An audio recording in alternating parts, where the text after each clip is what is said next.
এর পাতায় আরও একবার প্রত্যেককে স্বাগত জানাই। বিপিএসসির তরফ থেকে আরও একটা আপডেট, টিআরই থ্রির যে কাউন্সিলিং রিভাইজ ডেট সেটা আবার এসছে, তোমরা জানো। এই নিয়ে টোটাল 4বার ডেট পরিবর্তন হলো। তোমরা এখানে ভালো করে দেখো যে আগের ডেটটা ছিল 9 জানুয়ারি থেকে 16 জানুয়ারি, কিন্তু সেইখানে কিন্তু ডেটটা চেঞ্জ হয়েছে। দেখো এইখানে দেখতেই পাচ্ছ 21 জানুয়ারি থেকে 30 জানুয়ারি, অর্থাৎ এই যে টিআরই থ্রির যে প্রাইমারি, আপার প্রাইমারি 9, 10, 11, 12 তার কাউন্সিলিং কিন্তু একটু পিছিয়ে গেল।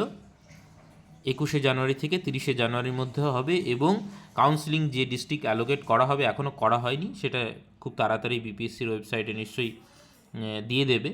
তো সেই অনুযায়ী কিন্তু কাউন্সিলিংটা হবে। তার মানে দাঁড়ালো কি, যে ফেব্রুয়ারির প্রথম দিকেও কিন্তু টিআরই ফোরের নোটিফিকেশন আসছে না, একটু পিছিয়ে যাচ্ছে।